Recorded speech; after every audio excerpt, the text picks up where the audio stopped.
We do. Jasmine Jastovizzi is here. Don't forget to tap into the Darts podcast. Cal on the ones and twos. We are live for a fantastic episode of the show. And I am here for a big card. I just don't know what people seen in tape. I'll see you when that cash. The main event of the evening. This is Matt, the Steamroller Frivola. Tap into the Darts podcast for all your MMA bets.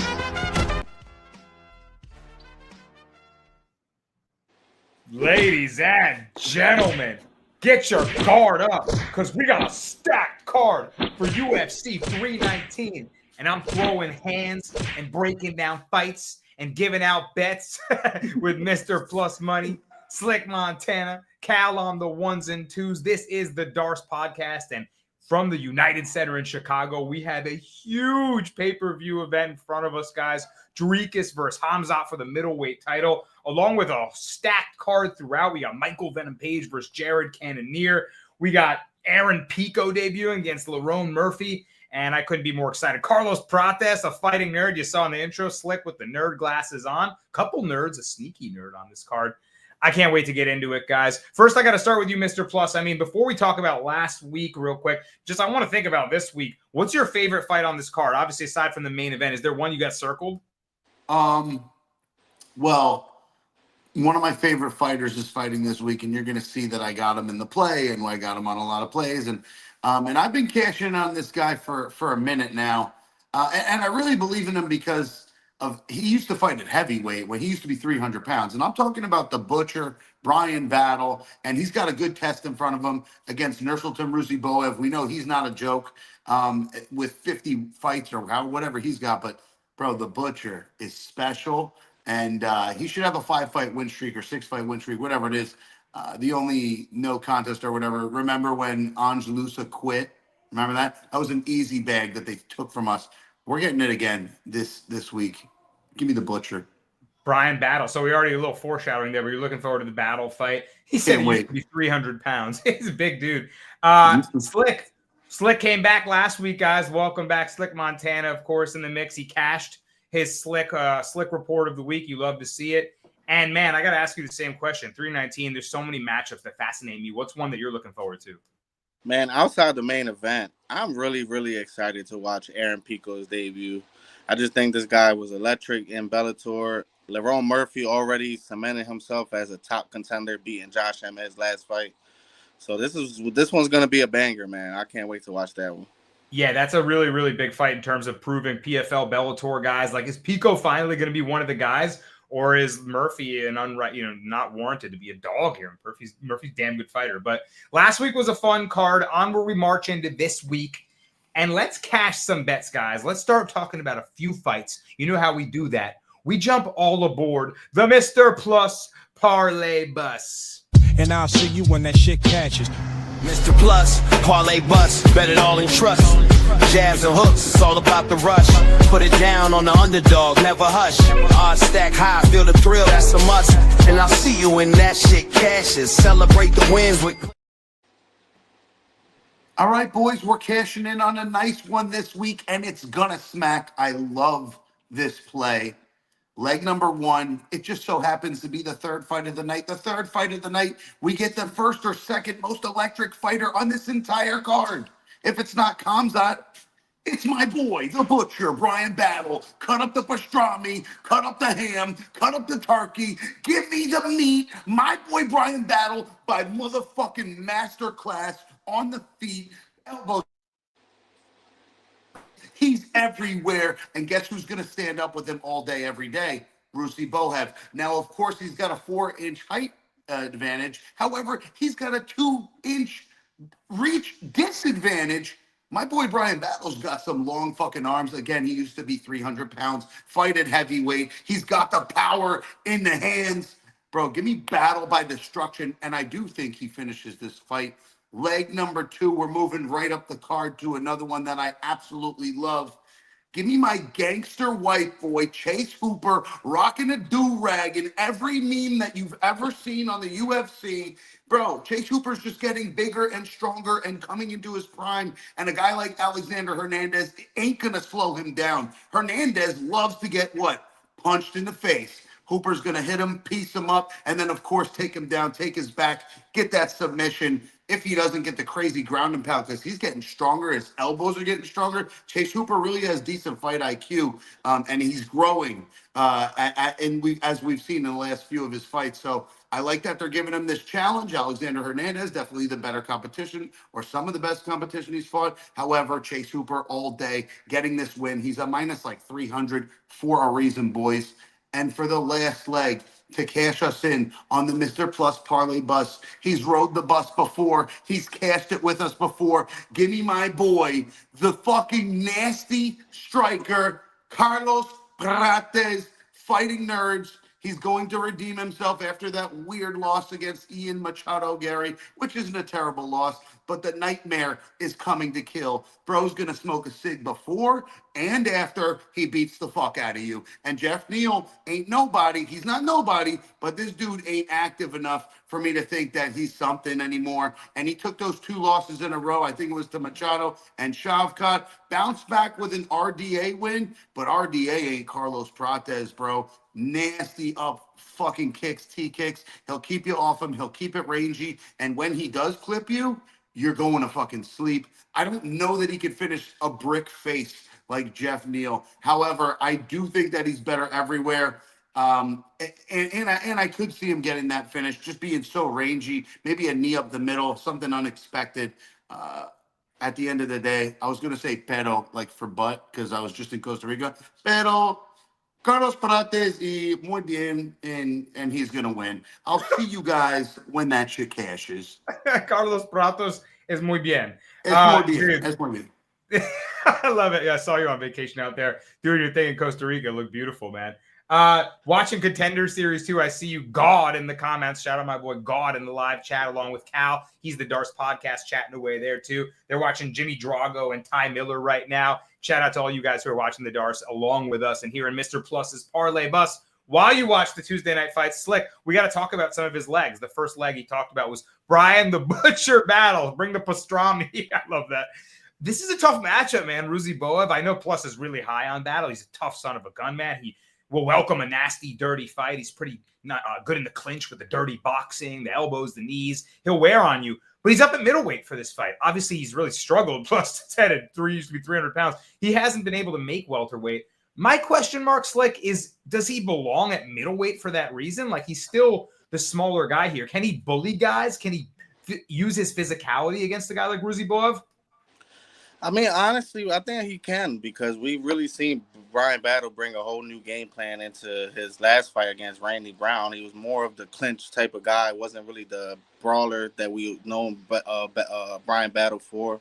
And I think if he does that here, I think he can have success. You know, Ruzi Boev, we've seen time and time again, people have success with him with the grappling. He goes for crazy stuff that he normally doesn't get.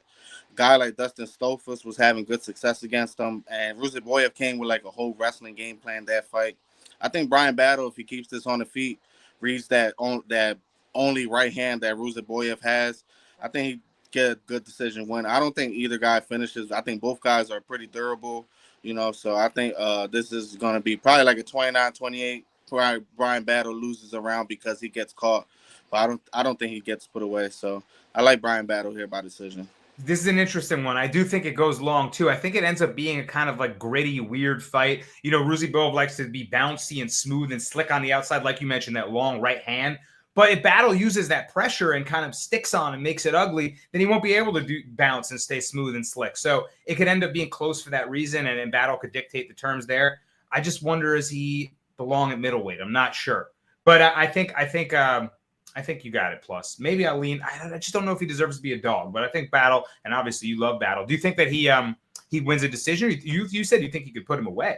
Yeah, I do. Late finish. Battle's a guy that if you're covering up, he's going to hit the body hard. So he could put you out when you're gassing out. And we've seen Ruzi Boev not in some great positions before, too. So give me the Butcher. I'm telling you right now, I mean, this guy is bigger than 170, so he should be in 185 all day. And I think he could bully people in that weight class too. He's got such good range that, I mean, hey, bro, at the end of the day, I know it was a split, but he beat your boy Randy Brown. I thought it was better than a split, but he did beat him. I thought Randy beat him. Obviously, I'm biased.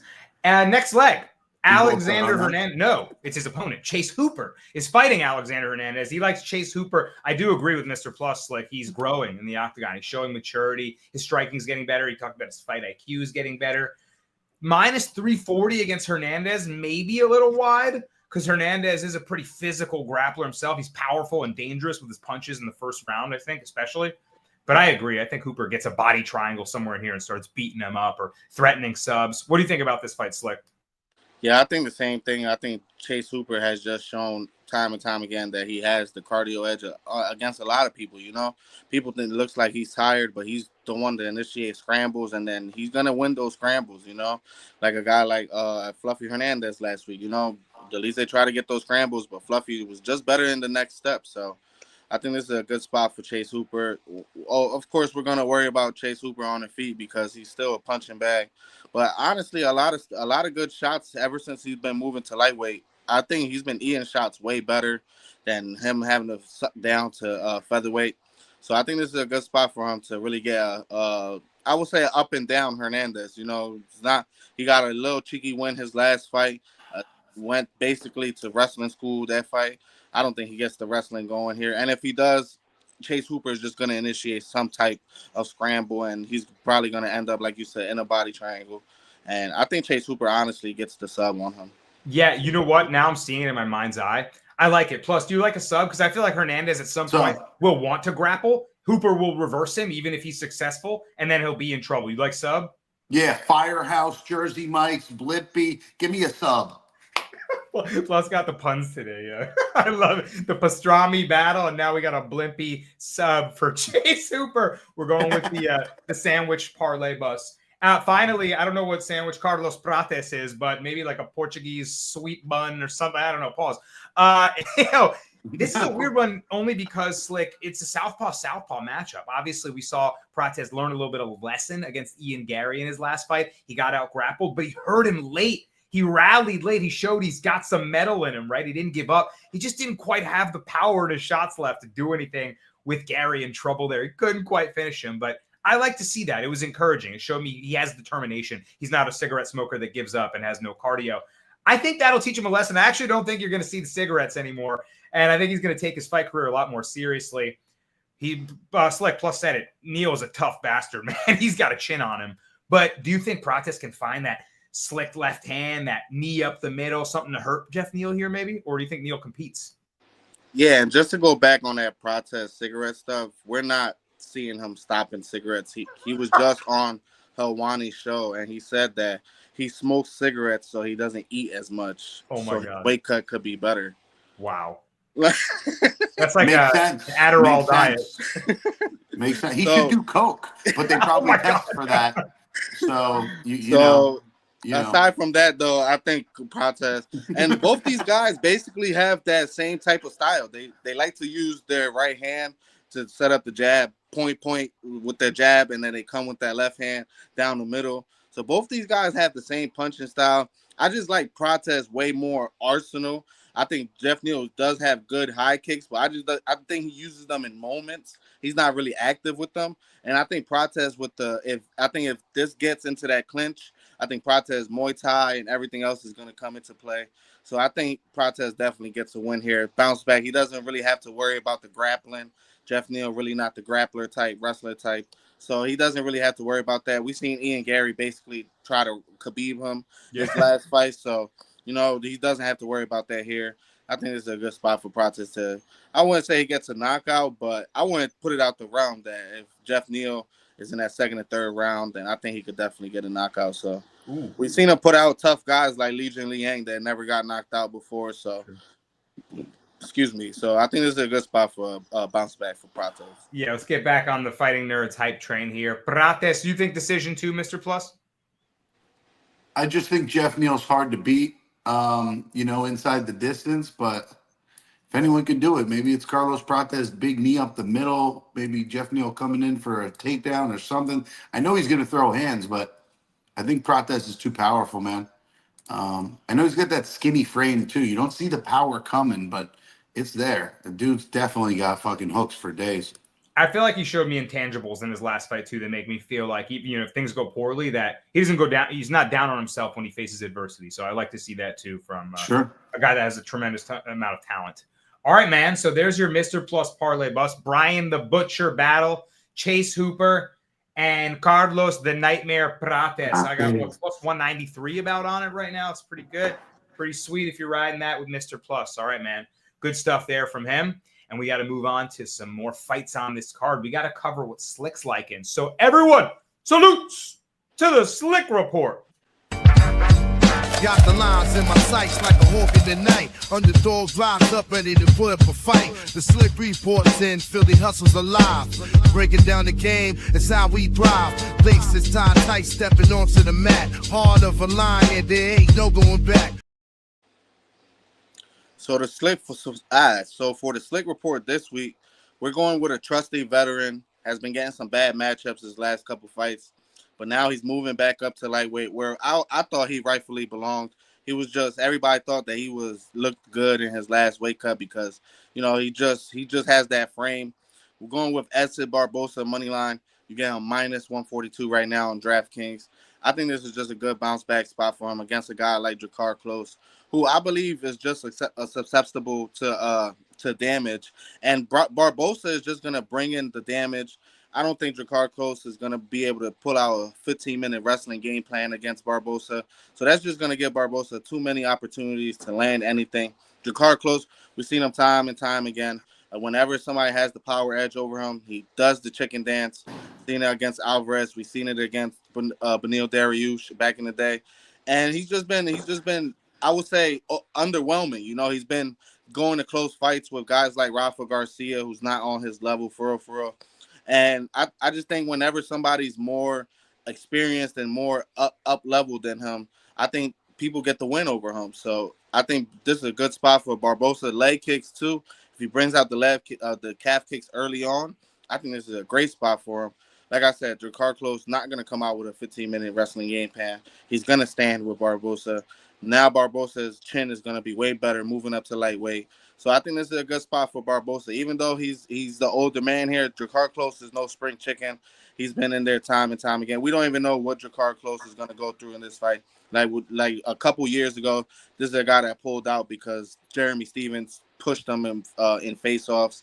So I just don't think this is a good spot for him against a good power puncher, good power kicker in Barbosa. So give me Edson Barbosa money line to get a good bounce back win. Let's get it. I like it, man. Slick Report, Edson Barbosa. And as you put it in the chat, in our Darce chat, I started really looking into this, and I agree with the way you see it. I was like, man, I'm taking Edson Barbosa, who, if you're an aging veteran that wants to sustain your career, move up and weight, man. Like, make it easier on yourself. Stop cutting so much. Don't drain yourself down to that class. I love the move for him here. And you said it. Drakkar Klose leaves himself open to get hit. And I'm not sure about his chin. I don't think he's a guy that can fight a brawler style against a sharp, savvy kicker like Barbosa. If he gets caught with like an uppercut combo, finished with a kick to the body, I could see him start beating up Klose, especially if he can't get the wrestling going. And 155 Barbosa is a good look here. He's going to have more power in his hands. He hasn't been in this weight class in a long time, Mr. Plus, but I think he reminds people like he was hurting guys at 155. So, and he's been competing against Lerone Murphy, Sadiq Youssef, good featherweights. Drakkar Klose is a level below him. I agree with I actually like a Barbosa knockout. What do you think, Plus? This is a hard one, man. This is a hard fight. And I don't really like Drakkar Klose at all. I really only bet against him like Joel Alvarez, and then I lost a couple times when I bet against him. I think I took Joe Solecki and he got knocked out. I mean, there's just been times that I've bet against Drakkar Klose, and he's really fucked me over. Although the last time, again, Joel Alvarez, I had that by knockout and everything, so he made me some money by taking the L there. Edson Barbosa, man, yeah, coming up in weight's probably good for him. He is the bigger guy anyway, right? 5'11", he's got a 75-inch reach. That's 5 fucking inches more than Drakkar Klose. So although he's a better grappler and wrestler and everything like that, or excuse me, better grappler, not wrestler. Jakar Close is the wrestler, but better grappler probably and way better striker. I think that he's going to have to keep this on the feet to get the dub here. So we'll have to see what happens. I don't know, man. I don't know. I don't want to go against the Slick Report ever. And I'm probably not because I'm not going to bet on Jakar Close. However, I don't know. This one's a little sketchy for me. All right, man. Well, a little sketch feeling from Plus. I like it a good deal. I think, yeah, of course he's going to have to stay on his feet. But I think he's going to piece him up, man. I think Close is – he's at the 5-round card. He's fighting guys like Bryce Mitchell, in 5-round fights against some tough featherweights. So Giga Chikadze, he's fought some, top-tier guys. I think Close is nowhere near that level. We'll see, though. Maybe I'm wrong. Maybe Close shuts me up. But Slick Report going with Edson Barboza. And there you have it, guys. All right. Well, we're going up this card. There's so many good fights. And I didn't want to just jump right ahead to the main event. But my Brasco breakdown this week had to be something in that because the fight is so compelling. So, ladies and gentlemen, put your hands together because it's time for the Brasco breakdown. Brasco's breakdown. Brasco's breakdown.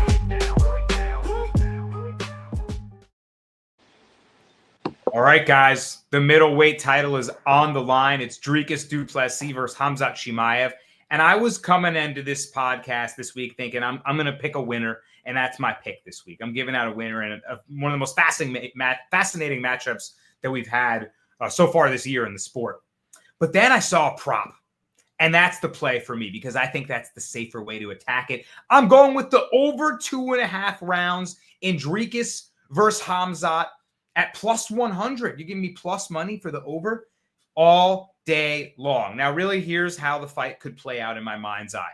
We know that Khamzat Chimaev is going to look to maul him, smother him with the grappling, and just overwhelm him. And he's coming off a win where he jaw-cranked Robert Whittaker's teeth into oblivion, just crushed the guy's teeth. We know he's had teeth problems, but nonetheless, brutal finish, and it's just really building the hype even more on Boers the Wolf. And I think maybe he's going to be able to get Dricus down to the floor early in this fight.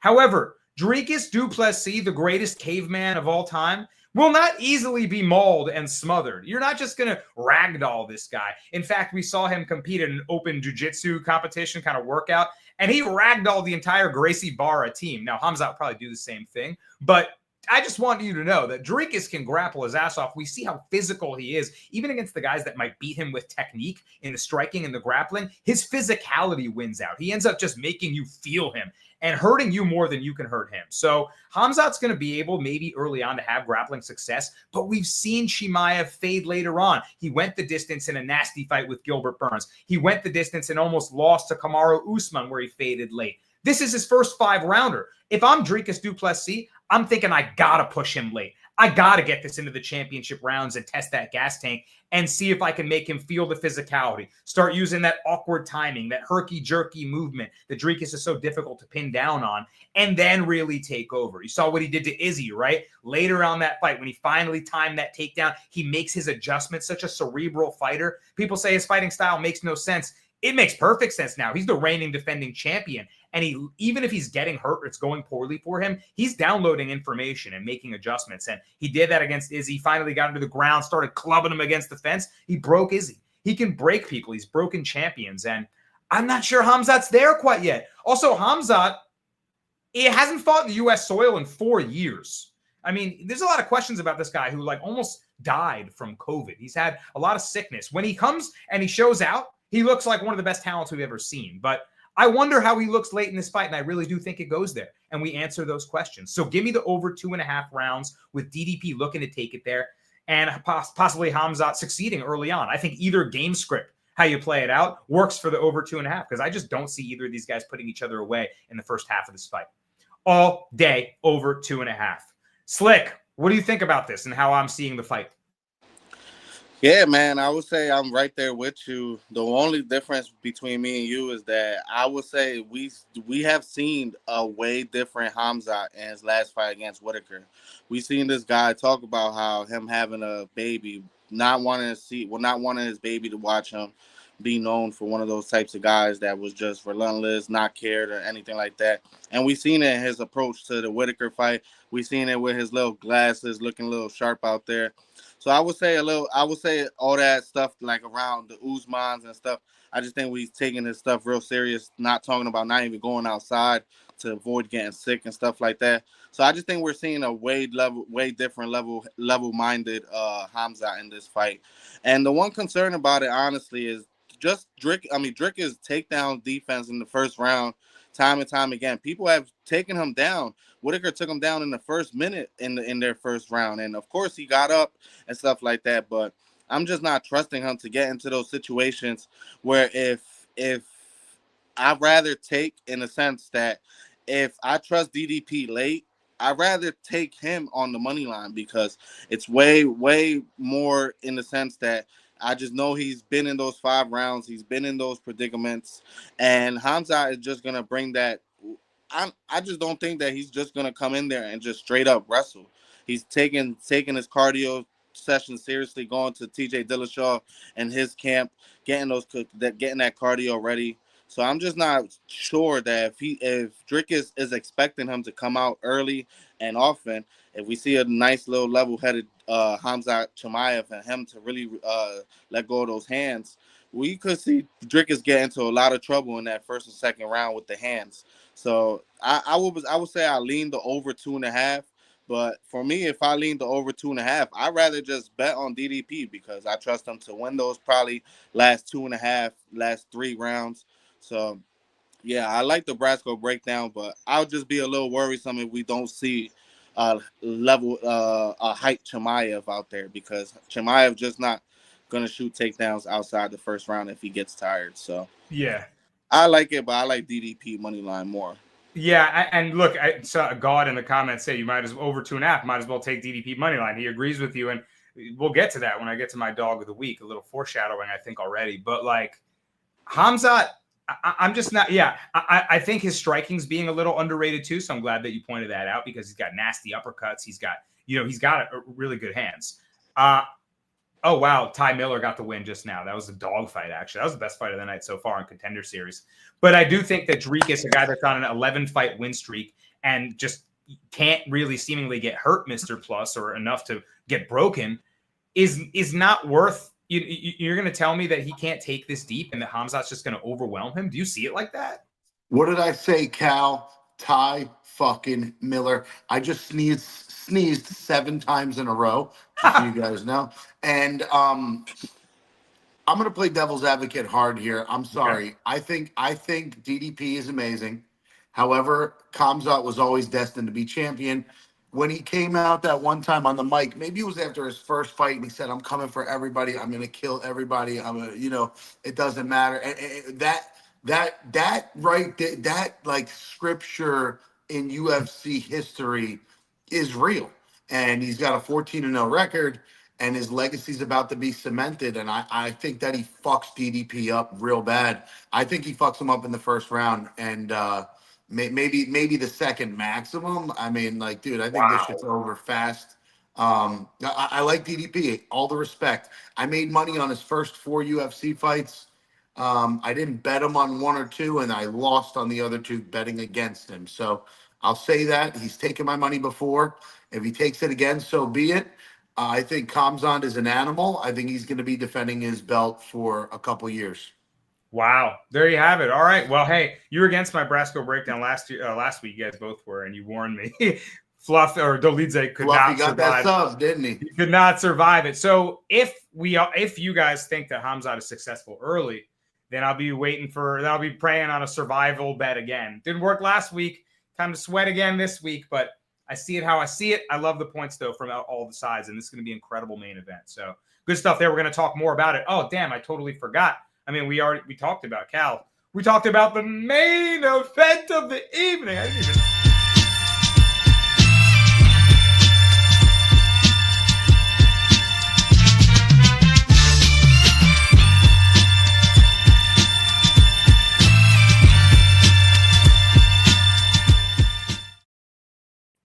We just had to do what that. I said what I said about it. I'm going to go get a drink while you guys just give your takes on it. There you go. No, I just had to do that for posterity. You know, the graphics there. I forgot to cue it up. All right, well, there you go. Brasco breakdown over 2.5 main event. And we got a lot more fights to talk about on this card, man. What do we go do next, man? Make sure to stick around to the end of the show if you're watching now, because we're going to talk a lot in the honorable mentions. But first, it's time to attack some plus money. Let's let them out the cage. It's time for the Dogs of the Week.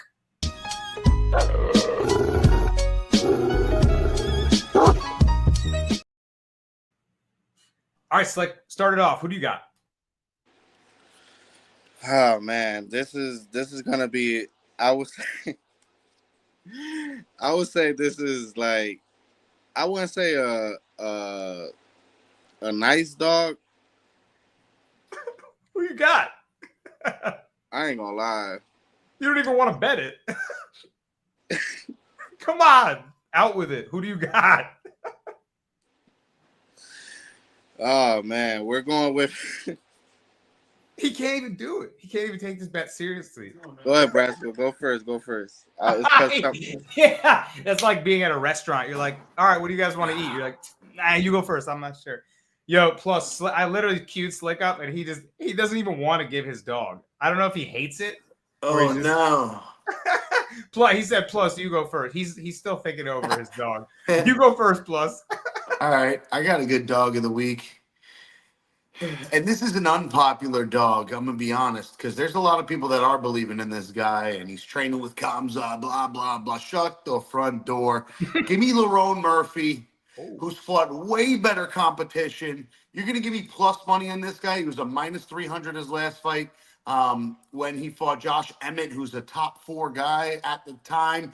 Bro, Lerone Murphy all day. It's not even... listen, Lerone Murphy fights are always a little close, but it's not going to be that close. 29-28, maybe Pico picks up a round. Definitely a decision fight. Definitely going the distance, in my opinion. But Lerone Murphy all day. It's no question. All right, so this is a really interesting fight. I'm glad you brought this one up. Plus, going with Lerone Murphy, the line is moving against him, too. And I thought it was wide to start, Mr. Plus. And that's coming from me, an Aaron Pico fanboy. He's always been my favorite Bellator PFL fighter. I've always rooted for him. Of course, he went down with that injury a while ago that kind of set his career back. But he has tremendous talent. You talk about, if you want to compete with the Russians, you got to send them 2-3 years Dagestan. They sent this white boy 2-3 years Dagestan. He's out there competing in Makhachkala wrestling tournaments in Russia. So he can grapple with these guys. But I just am looking at the price tag, and I'm like, damn, Mr. Plus said it. I mean, Murphy's been up there at the top of the division, and I can't get the vibes off of just these guys coming into the UFC and disappointing. So Pico might be not that guy. Pico might be actually that dude who shows up and reminds people, yo, it's not just posers over there. But Slick, what do you think? Is Pico the real deal? And is he up to par with Murphy? And does he deserve to be the favorite? I just like the all-around game plan of Pico. A lot of people see him as a big power puncher, which he is, good power in his hands. But a lot of people forget, man, he's a great wrestler, great top control. I think a lot of people forget just because a lot of people see those crazy knockouts and stuff. So I think I would, but at this price tag, man, it's just getting out of hand. Like, you got Pico like minus 200 right now on some books. Like, I think this is, for me, value-wise, I would say dog or pass. But man, I like Pico. If anything, if I get some good money, good price on him by decision, probably plus 150 or more, I'll probably sprinkle that. But outside of that, no way Pico going in parlays for me or anything. I like him, but not minus 200 against an established guy that has fought good competition in the UFC, hasn't really fought bums or anything. So, that win over Gabriel Santos is looking better and better every day. He just beat Josh Emmett in a 5-round fight. A lot of people thought he was going to go out there and out-wrestle Emmett. Showed a lot of good power on the feet, a lot of good combinations, a lot of good kicks. So I think a lot, the value-wise, the books are really, really underestimating Lerone Murphy. So like I said, dog or pass betting-wise, but if I get a good plus 150 or more on Pico by decision, I'll probably bet that. I like that too. I think that's a smart way to play it. Mr. Plus, look, at the end of the day, it's like a prove it spot to you, right? Because I'm looking at Pico's resume, as much as I love the guy, who were his best wins? Like Pedro Carvalho and Henry Corrales. Like, how do you think Murphy wins the fight? Yeah, listen, I think decision. However, what you just said is so clear. Pico, resume, nobody, cans. These guys would die in the UFC. They would not survive. They would literally pass away in the octagon. Bro, where you flip it, Lerone Murphy's last 5 wins, Santos, Culibao, who is kind of a dog, Edson Barbosa, Dan Ige, Josh Emmett. All 5 of those guys, or at least 4 out of 5 of those guys, would give Pico a crazy insane fight. There's levels to this shit. Lerone Murphy, 30-27. Come on, bro. I know you're the fan. Come on, man. Ige, Josh Emmett, Gabriel Santos. All 3 of them at least. Okay, Edson Barboza and Josh Culibao probably get fucked up. But all 3 of those other ones would give him a fight. Fair enough. Pico's rinsing cool. I thought you were about to be like Culibao and Pico. I'm like, come on now. But all right, Culibao, not so much. He was when I said 4 out of 5, he was the one. He was the one. 4 out of 5 dentists recommend. He was the one dentist that doesn't recommend. No, you make a totally fair argument, and I think Slick does too. I think the market's a little off, and betting wise, Murphy as an underdog makes total sense to play. So I ain't mad at you, as Tupac said. Slick, do you remember who you're going with at this point now? Who's your dog? We're going with the 40-year-old vet, man, King Green. I really hate that he changed his name to King Green, but I gotta take him in this spot. A lot of people are gonna look at Diego Ferreira as a power puncher when he slept, his last fight, and I'm just not too high on him in this fight. You know, like he's fighting King Green, who's a good defensive guy when it comes to, like, I would say outside of, because people that really beat him and stuff like that are really combination punchers, stuff like that. You know, Rufy hit him with a crazy ass feint before he kicked him. You know, Jalen Turner hit him with a 1-1, and then he hit him with that too to really knock him down. So I think a lot of people are underestimating the power of these guys that that have KO'd Green. I understand he has tread on his tires, 40 years old. Diego Ferreira, at the end of the day, is no spring chicken himself, has been in a lot of wars, even though he hasn't been in a lot of fights as King Green. But I think plus money with King Green, he keeps this on his feet. We could trust him to put out the volume. We could trust him to at least be defensively sound whenever it comes to guys like not lengthy. Ferreira, I think he has to get into inside on King Green. I think King Green defense on the inside is a real underrated. Doesn't really get hit with good power punches outside and on the inside. So I think King Green is a good spot for him. Like I said, keep it on the feet, just outpoint. Like this could be like a Jim Miller type of fight, you know. Yes. Jim Miller has the good power punching, landed one good punch on King Green, but King Green puts out the volume. And King Green in the 3rd round is a legendary guy. So let's go, King Green. 40 years old. I don't know. I'm a really put the hammer on it, but might get a little sprinkle from me on King Green plus 140. So let's go.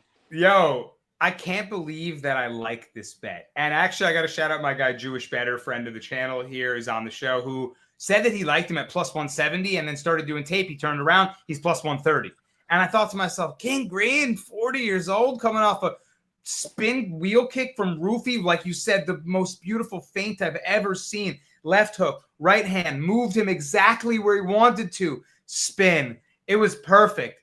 And a lot of the time when guys get KO'd with the perfect shot, they're undervalued in the next fight. Like how hard is it to replicate a strike like that? You're not going to see him get finished by Diego Ferreira from a spinning wheel kick. So Cal said it in the comments here. Diego's striking is predictable. I agree. He's got a cracking right hand, and he has a nice looking win over Mateus Rebecki where he put him away on his resume. We know how tough he is. But we also know how hittable Rebecki is. So you can get to him. You can get to those guys.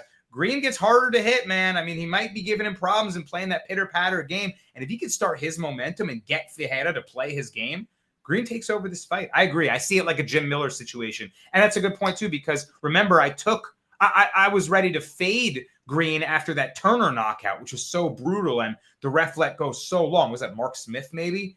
And so I took Miller against him.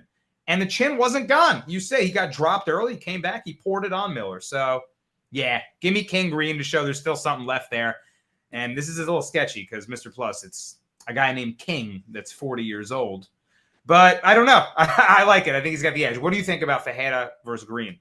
I think we need to keep calling Green Bobby because Bobby is a way better name than Robert. King. And whatever, Robert, Robbie, Bobby. There's so many combinations. Bob might even be better. Like there's a lot of different combos for that. However, they're both 40. They're both 40. This is an old man fight here. I don't think it's going distance. I'll tell you that right now. Somebody's either going to sleep or getting choked out. I like Slick's side. I like the KO. I could see a 1-2 left in Bobby, and I think he can put him out of there. I really hope he does too. But I'm calling him Bobby. However, we've seen Diego get finished many times, so give me Bobby, and I'll probably throw a little bit on the knockout. I like it, man. Wow, you're seeing maybe a round 3 finish was the damage accumulates. Cal just said it in the live chat there. You guys are watching Contender Series too. He said there was a headbutt in the main event of Dana White's Contender Series. And I just watched it back right now. The guy's in half guard on top position. He kind of just really, it looked like he headbutted him on purpose. I know sometimes just moving your head down to get top position, but it straight up looked like a little chippy headbutt, like he's doing some dirty shit on top. So I don't know what they do here, but they might either take I don't think it should be over though. No, I think they should take a point maybe if they determine it was intentional and illegal. I think he might have broke something in his eye though. Yeah, not if that's the case and they have to stop it, then that's a DQ and he loses. Oh, wow. Weird. Very weird. Weird stuff in the main event there. Weird week 1 Contender Series. Some of these fights a little bit oddball. Okay, he's gonna fight. We did a couple dogs of the week so far. I got to give mine. Plus is going Lerone Murphy, the Miracle. Slick is going with Bobby King Green. Who is my dog of the week? Yeah, that's right. Give me Drekus, Stale Knox, Plessis. We talked about.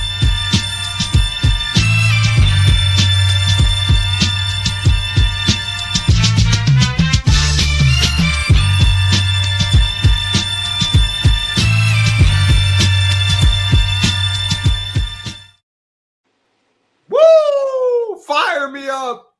Yo, 11 fight win streak, and he's plus 195. Marab Umar vibes. Come on now. I don't get it. O'Malley Aljo vibes. Not really. I think Marab is a better comp to that one because he's the current champion, right? And the challenger is already, you're paying, I guess, the hype on. I get it, man. But I just think it's a little wide considering that he's a guy that's got a lot of health scares before. He hasn't fought in the U.S. in like 4 years. He's coming into Chirac to take the title from Drekus, a guy that's just like unbreakable. Hasn't been stopped since 2018 by Roberto Soldic, a world-class kickboxer who, by the way, Drekus knocked out the fight before. I just love how this guy just been building. Everyone is going to cite all the people that hurt him, including me. Like on the way up, I thought Darren Till was going to beat him. Darren Till hurt him, and then he finished Darren Till. Brunson almost had him, and then he put away Brunson. All he does is just break people, and I think he's going to find a way to get through Hamzat's first initial blitz and gas him out late. So give me DDP, man. And still, the line is off. And if I'm wrong, take my money, Hamzat. Because I thought this guy, when he first came into the UFC, Mr. Plus, you said it. I kill everybody. I was like, oh, my God, that guy's going to be the double champion. Holy shit. And now I'm not sure. It's funny how opinions change because all of a sudden, I'm a Drekus believer, right?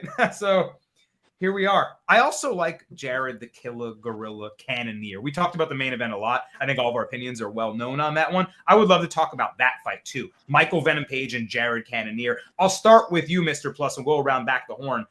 Killer Gorilla, plus 165. So Page, pretty big favorite. Interesting style of fight, right? The Snake Charmer versus the Power Puncher. Who do you think wins this one? MVP.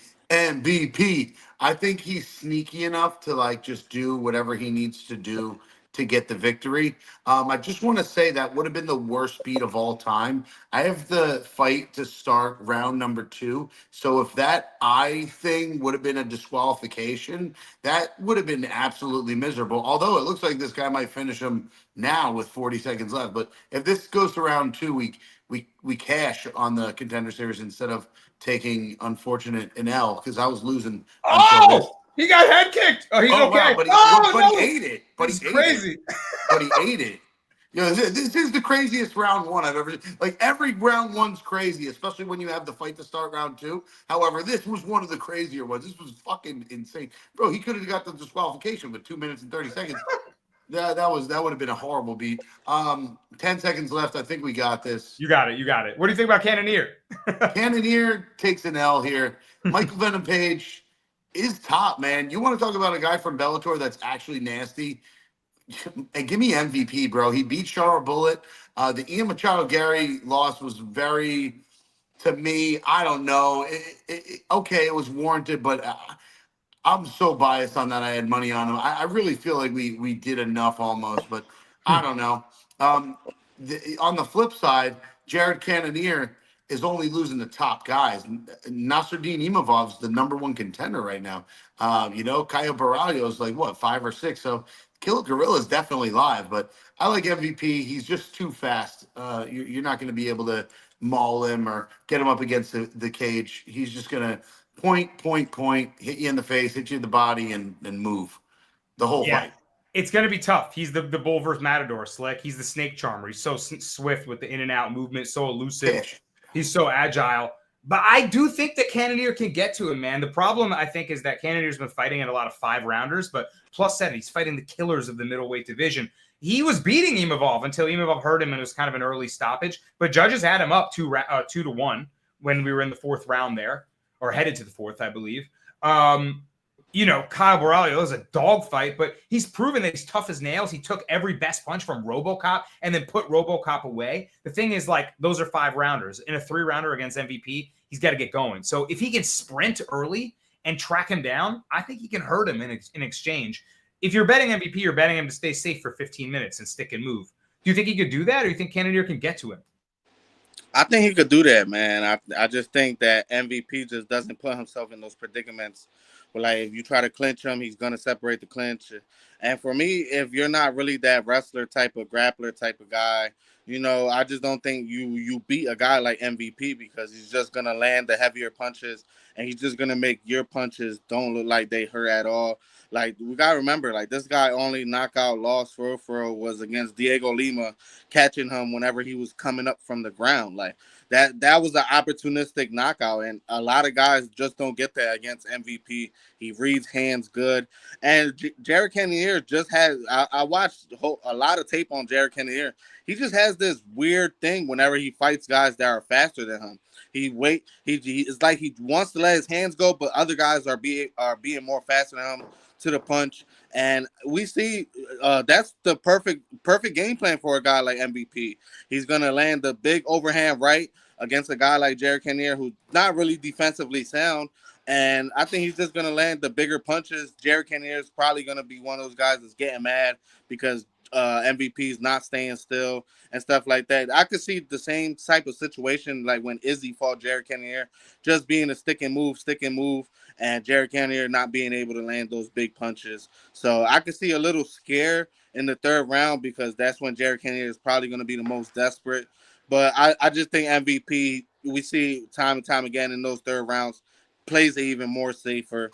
And if anything, we could see MVP try to like fake some takedowns, shoot some sloppy stuff just to keep Cannonier to the back shell. And Cannonier is acceptable to that head kick. So if MVP wants, he could definitely bring those kicks out. So like I said, I just think he cruises to a decision. Like I said, 29-28, maybe that 3rd round Cannonier lands something and he's not able to finish MVP. So MVP by decision. Fair enough. Fellas like MVP to stick and move on him. I think you're underrating his footwork a little bit. MMA lab guy, I think maybe he can use his feet to get there. Obviously, he's at a huge speed disadvantage, but I feel like he's getting better as he's getting older. He's aging like a fine wine. I'm taking a shot to say that he's getting disrespected a little bit, because I think he's a level above Shar Magomedov. I think that's not even close. Like MVP styled on him, but I think Cannonier's way above his level. I would say, though, that Jared Cannonier in his whole career only had success against guys that are flat-footed. Marvin Vettori against Nasruddin Imavov, whenever Imavov in that 1st round I think Imavov really lacked I think he really didn't really respect Cannonier's power of his being his age, and the guys like Robert Whitaker being able to get him out of there. I just think he has a problem with guys that have the footwork to really match their speed with the punches. It could be. I like your argument for MVP for sure. Maybe like a hedge against it is MVP decision if you can get a decent number, but I imagine odds makers see it similarly. Like, that's how he's going to win the fight. I also think that Cannonier might be the most dangerous opponent he's ever faced when you look up that resume of the Bellator guys. So I'm taking a shot on it, but I think there's really good argument on both sides from Plus and Slick for Michael Venom Page, a guy who I'm a huge fan of too. I hate to bet against him, but I like Cannonier. And there are your dogs of the week. Murphy from Mr. Plus, King Green from Slick, and Jared Cannonier. Those are some good fighters that we named. So if you're going to get plus money on some guys, some damn good names to back, right? I don't mind it. All right, man. We got to come together as a team and give you guys a parlay. It's time to lace them up for the Dars Parlay.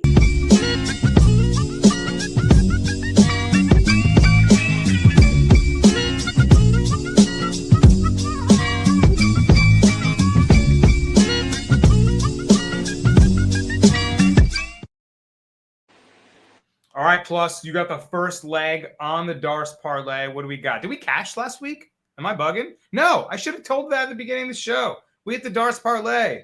Let's go. Let's run it back. Get us started. Hey, how you doing? Can I get a pound of ham shaved?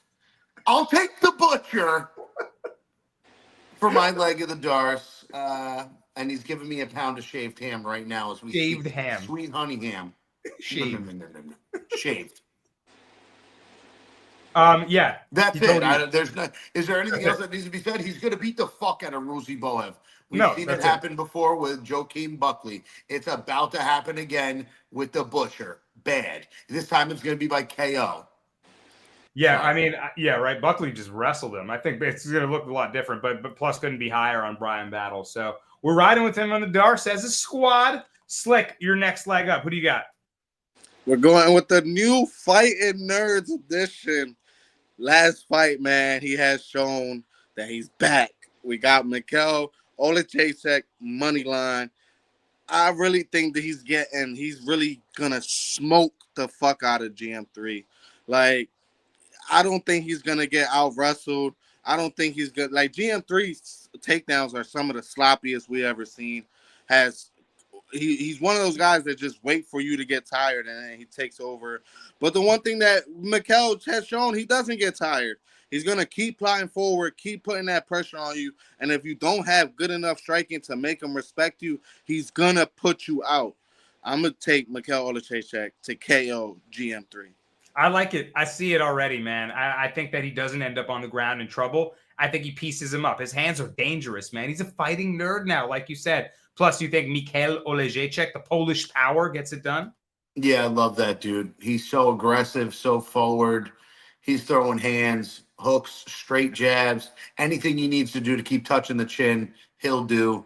Mikhail Olejacek. I think that's an easy leg. Let's go. All right, I like that. Yeah, over-under on that fight is 1.5, so maybe we get a round 1 KO, too, from Mikhail. And finally, to close it out, guys, give me Kaya Sakura bounce-back spot. They said, here's Pantoja. Ryzen, right? You're champion. You're amazing. Can you be the flyweight champion? Here's Pantoja. Okay, that was disrespectful. Why'd you do that, Pantoja? Get him out of here. He's not there yet. But he's better than Tim Elliott. He's going to be massive. He's going to be so much bigger than Elliott in this fight. And Elliott's going to have to take him to the ground and test his grappling defense if he has a chance.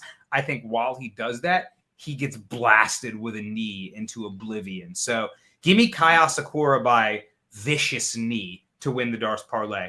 Plus, how do you see this fight? Love that. Love Kaya Sakura. Big parlay piece. I'm a Tim Elliott fan, just like the next UFC fan. But this ain't the spot. This ain't the spot. You're right. He's going to be way smaller. Do I think he can be tough? Sure, but he's going to give. Yeah. Bresco. Let's cash the Dars. Plus, like Kaya Sakura bounce back. Yeah, man. Tim Elliott, just susceptible to anything people throw. He just wants those scrambles. Kaya Sakura gonna smoke the fuck out of him. So yeah. Unanimous. All right, let's close it out. Backwoods style.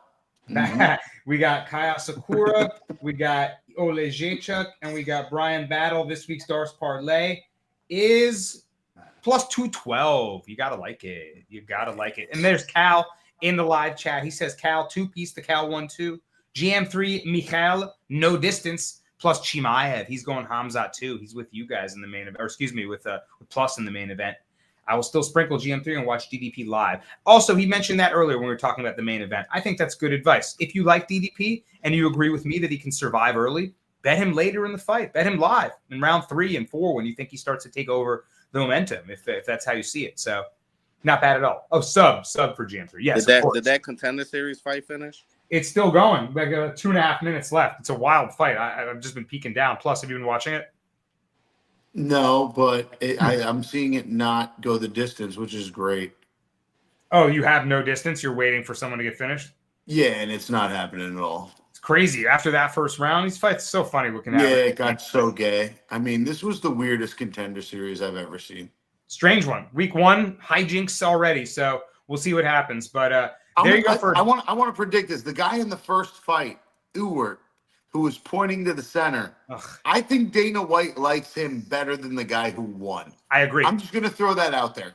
They were trying to call him to fight Jackson McVeigh on short notice. He tried to cut 30 pounds in like 4 days, and he couldn't do it. But like, you're right. They were already had him on standby. And the way he fights, he's just like, get off me, man. Let's throw hands. He was hurt bad. He was hurt real bad. He didn't care. He said, you go first. I don't even mind. Your chin's open. Yeah, so, but he needs to work on his game. Shit, that sucked. That was my only bet tonight, and it lost. That's okay, because we got so many bets on this card. We have to talk about a lot of fights that we haven't yet, so let's roll through a lot of other great matchups on the honorable mentions now. No big.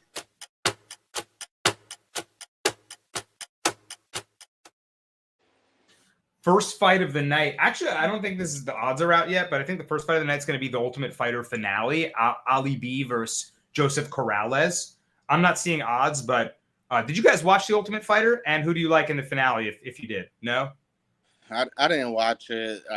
I mean, DC and Chael as the coaches. I just said nah. I'm not gonna watch it. Plus, did you watch? Nope, don't care, and I'm skipping this one. Gonna be late to the fights this week, my dude. There you go. Well, I did watch because I'm a loser, and because I have nothing to do. And yeah, I it wasn't a great season, but I do like Ali B in this fight. And Chael, DC was a very vocal and active coach. Chael didn't say shit in the corner. Like, his fighter would be just getting rinsed, and Chael just be there like, I'm like, yo, Chael, say something. Damn. But nonetheless, I like Ali B. I think he's a well-rounded fighter, so I'll just throw that in there. Maybe look at him if the line's not too juiced. But maybe the first fight on the night ends up being Carini Silva versus Diani Barbosa here. And Silva minus 215, Barbosa plus 180. Mr. Plus, do you like either of these girls in this fight? Big bounce back spot for Carini Silva all day. This is where she needs to be. This is a win she needs to get. I think she's the right play, the right side. And I'll take Carini Silva, man. She is a killer, and that's her nickname, and she's a fucking killer. I'm going to parlay her in a couple parlays. I actually considered making this my Darce leg. Cal agrees as well. Slick, he said she fought Viviane Araujo in her last fight, veteran. I think she can bounce back after learning some lessons there. I think Barbosa's slightly a level below her. What do you think? Yeah, I think definitely my only concern with Silva is that sometimes she's just second to whatever people bring to her. Like, let's say like Barbosa probably be first to wrestling, even though we should know that Silva is a great grappler her own self. Maybe she should be first. She doesn't let the hands go sometimes first.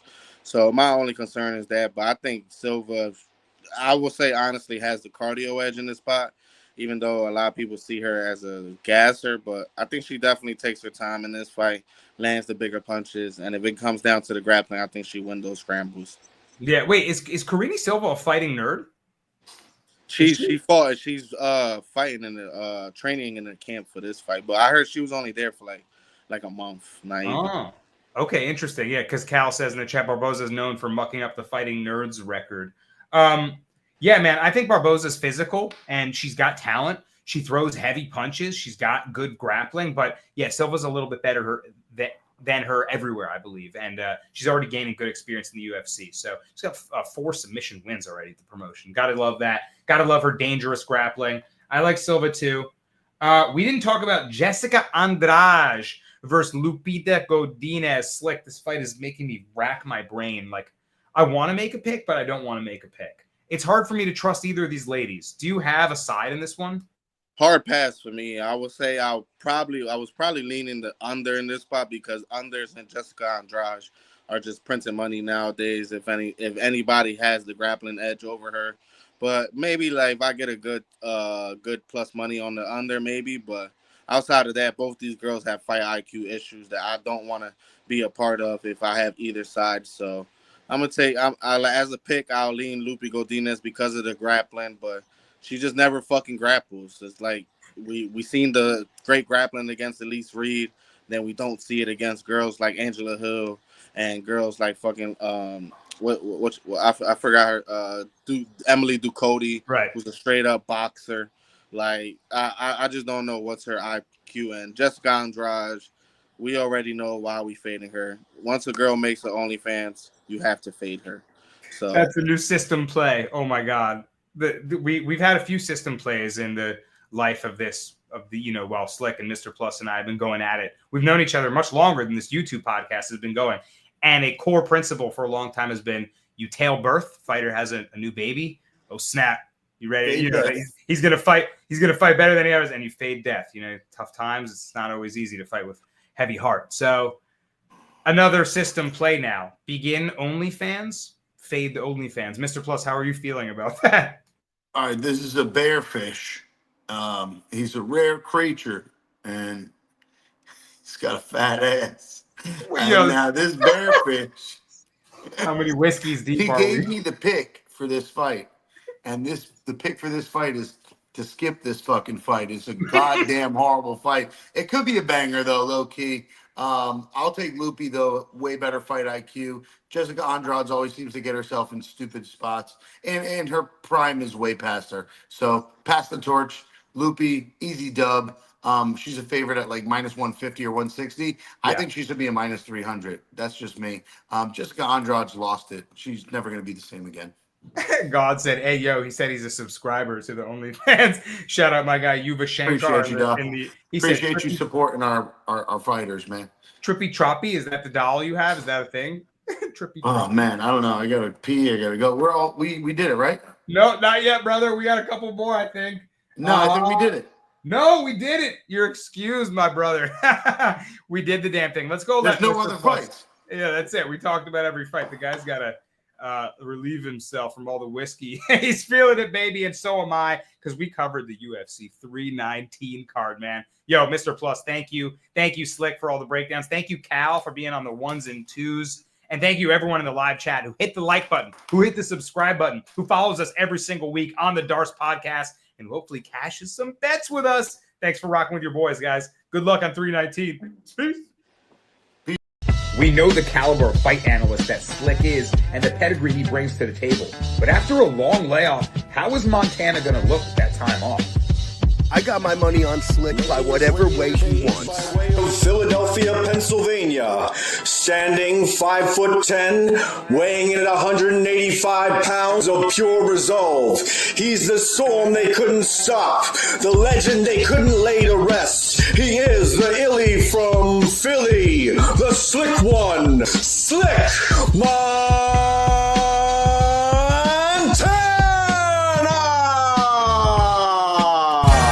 Listen up, it's Slick Montana, sharp lines I dissect. Philly hustles in my veins, I collect. Thank her right the Dodge rise. No surprise, we keep the faith in the fight. Ain't data driven, I'm precise, bringing knowledge to the light. My flows flow like a river. Oh.